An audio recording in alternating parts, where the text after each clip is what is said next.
Good evening, everybody. How are we doing? Good.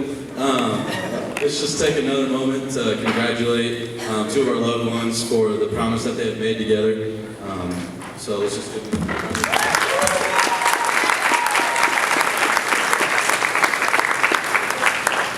Ryan and Sarah, I'm very happy for the both of you. Wish you the best of luck. Sarah, I just want to reiterate the fact that you're getting a standout guy, one of a kind, and he really means a lot to me, and I'm glad to see the way that you guys are interacting, and I just love it. So, but from now on, I'm going to refer to Ryan as Cronin because I really don't like saying Ryan, but Cronin's been my best friend for the past 3 years, and how we met is actually a pretty funny story, but I believe it perfectly relates to our friendship and both of our personalities, and it's just a main component of our friendship, which is competition. Cronin and I love to compete with each other in every aspect of life, as far as from the Xbox to a game, or fighting over who's going to get their paper done first. But freshman year, we were actually placed on the same team for a cornhole game at the 214 house, and which we didn't know at the time, but it was going to be our residency for the next 3 years. With tons of memories in there. A couple of mutual friends that placed us on the same team, and at first glance, honestly didn't know what to think of Ryan. I looked at him, he walked up, I just remember him being in a cute little polo with his hair all gelled, and I was just like, all right, this is my teammate. So we had the awkward shaking of hands, kind of like, which is kind of funny because Cronin likes the awkward shaking hands with Sarah, so that's his go-to. But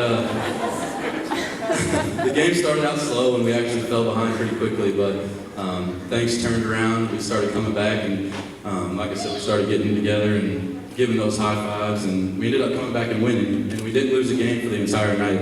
And so by the time the end of the night ran out, things had loosened up, and we started to learn more and more about each other. And then when the night came to the close, I'll never forget this. He hops on his bike and kind of just gives a wave and rides home. And I just thought it was so funny that he rode his bike over to the house.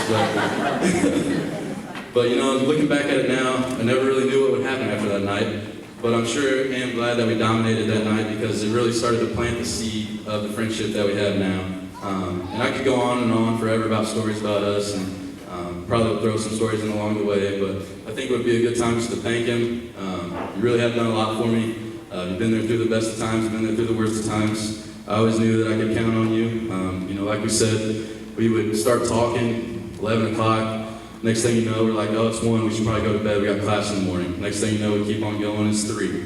And we've had a lot of those nights, and it's just been a lot that's come out, and I've always been there, and he's always been there for me, and I'm just glad that I talked him into living on the south side, so that can continue to go on. But I just remember this one specific night, and we started talking about girls. We talked about everything, but girls was the subject, and we really started going, and he said, I want a girl that challenges me. I haven't had a girl that challenges me yet, which, if you know Cronin, he loves challenges.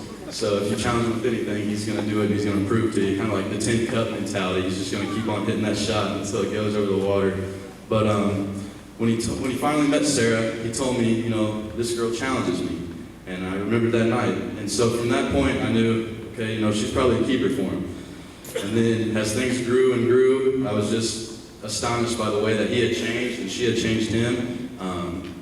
It's just really special to see a bond and a relationship like this, and I don't think anybody can compare to that. And it's just nice, and I just love you guys. But I just think that's why they're so special, that they do challenge each other every day, mentally, physically. They both love to compete, and it's just, I'm really happy for you guys. But as some say, marriage is not about finding a person you can live with. It's about finding that person that you can't live without. And I'm happy to see that both of you have found that one person. And just congratulations, and love you guys both. And then I just want to toast to them to a lifetime of happiness and love for Ryan and Sarah. I'll keep things short and sweet. I'm just so happy for you guys. And Sarah, you've been surprised. We did the emotional stuff earlier. This is not even emotional. You have been such a wonderful friend to me, and sister, and aunt to my baby girl. And I know you're going to be an amazing wife to Brian. Sorry. But I'm so happy for you, and I wish you guys all the best. I love you so much. Sarah and Sarah and I are so blessed to have such great family and friends that would travel from all over the city, all over the state, all over the country, and I mean, we have somebody from China, so I guess all over the world. We're really so blessed. But there are few shout-outs I would like to make tonight. First, I want to thank my great aunt and great uncle, Ann and Melvin Niekamp. Definitely would not be where I am today without them. They've really served as grandparents to me, supported me in any way I'd ever need, from letting me know that to really prioritize school, to listen to me play the piano, to anything and everything. They're always there for me. I'm very thankful to you guys. I also like to thank my parents. Everybody likes to say, I have the best parents in the world, and I really believe it's true. They're very selfless, always put me first. So thankful for them, pushing me every single day and making me the man I am today. I'd also like to thank Sarah's parents. Obviously, they made her into the woman she is today. Joy, you're such a great example of what it is to be a serving wife, and it's a great example for Sarah to be able to follow in your footsteps. And I know I'm inheriting such a great wife.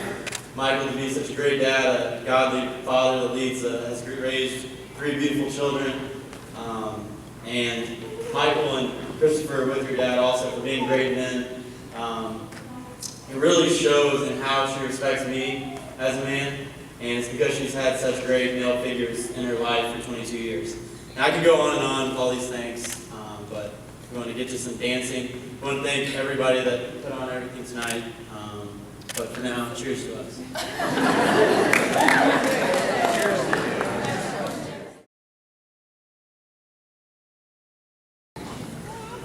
Joy and I don't get many visitors. So when there's a knock on the door, we look at each other and say, now who is that? What do they want? Who's stuck in the ditch now? Well, this young man over here, as you heard, when he's challenged, he goes for it. As you heard, his challenge was Sarah. Well, before he gets to Sarah, he has to go through me. How does he win Dad over is the question. You can date a girl, no problem. Win her heart, you got it made. But Dad, another story. When I met him, he was very polite. But then Sarah's brought home several polite guys.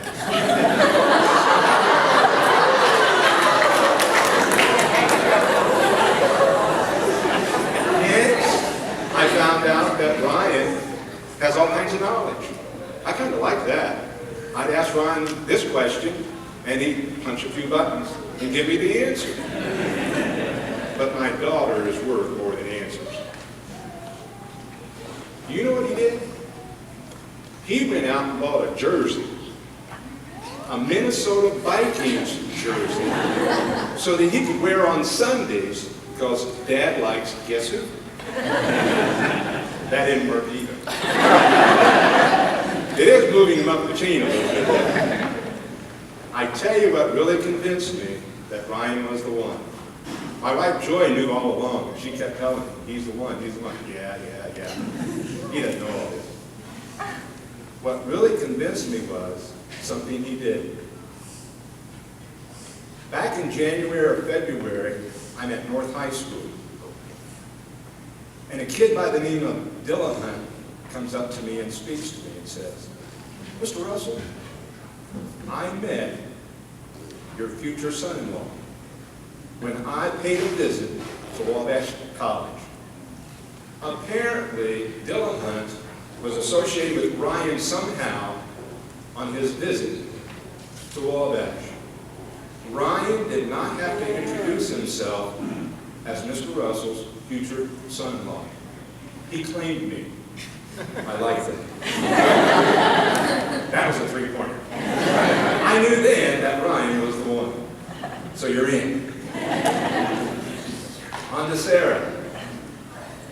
I've always known she was special. She started out special. When Sarah was 3 or 4, we'd come home Sunday after church, and she'd go straight to her room. She would pull out her little bears and dolls and set them in a semicircle and proceed to pass on the Sunday school lesson that she had just heard at church. She wanted to spread information to other people. And she's been telling me a lot of information all along. Sarah was so special that just telling the Sunday school story wasn't enough. She then taught herself to read at the age of 4, something like that. She doesn't remember it. She taught herself to read at 3 or 4, and that cost me bucks. That cost me $100. Because when we found out that she could read, then we had to have her tested so that she could start to school early. And look how she turned out. She turned out very special. These 2 people, I'm very glad that they are mine, and mine. Let's toast to them for their future. To the Cronin.